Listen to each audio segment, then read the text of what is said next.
37-year-old Stephen Thomas Rodder is behind bars for murdering his 16-year-old son Stephen Lee Rodder with an angle grinder.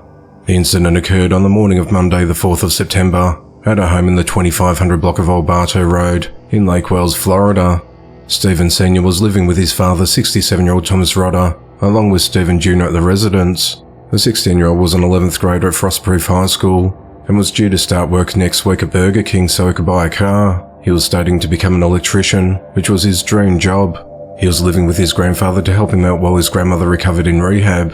Stephen Sr. began living with his son and father about a month ago, after living out of state and had an outstanding warrant in South Carolina, although authorities have not said what that warrant was for. At around 8 a.m. that morning, Thomas left to visit his wife in rehab. When he returned at around 11 a.m, he was met outside the residence by his son. Stephen Sr. said to his dad, "I wouldn't go in there if I was you. I killed someone. You may need to call the police." Thomas thought his son was just speaking in an odd manner when he entered his home and found his grandson dead in the dining room area.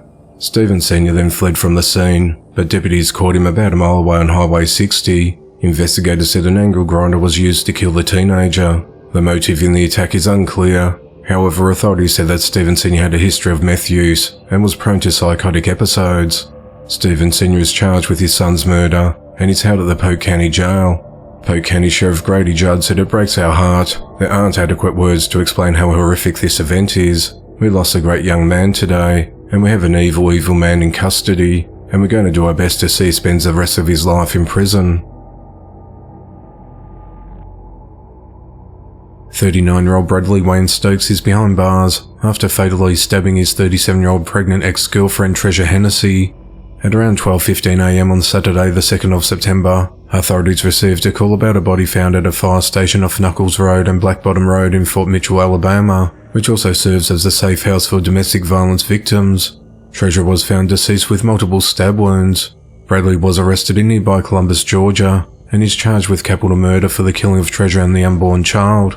Treasure was 8 weeks pregnant with his child. He's also facing a fleeing and eluding charge after he attempted to evade capture. Bradley was released from federal prison on the 2nd of June after serving 14 years of a 16-year sentence for weapon charges and manslaughter in the 2008 shooting death of his girlfriend Crystal Bailey. Not long after he was released, he and Treasure began dating. Treasure filed at least 2 domestic violence reports against Bradley while they were dating. Treasure moved out of Bradley's home late last month and into a domestic violence shelter to get away from him. Bradley found out where she was staying on Friday the 1st of September. He hid in that location and waited for her to arrive at after 8 p.m. and killed her. He then moved a vehicle behind a barn across the road to conceal it before driving away in his car. Investigators said they believe Bradley thought Treasure wanted to pursue an arrest warrant for domestic violence calls, which would have violated his probation and sent him back to prison. Investigators have recovered evidence including a knife believed to be used in the murder, the vehicle Bradley was driving and his cell phone. Bradley will be extradited back to Russell County this week. If convicted, he could face the death penalty. 63-year-old David Corneliuson is behind bars for fatally shooting his 66-year-old wife Mary Corneliuson. At just after 8 p.m. on Monday the 28th of August, authorities responded to a home in the 34900 block of 576th Avenue in Moore Road, Minnesota after David rang 911 to say he just shot his wife and that she was dead on the couch. Authorities said that David didn't seem to care and told dispatch that his wife is beyond help and there was nothing else to talk about. A dispatcher directed him to wait on the back deck for a deputy to contact him. When a deputy arrived, he located David standing outside on the deck of the home and arrested him without incident. A deputy entered the home where he found Mary deceased with a gunshot wound.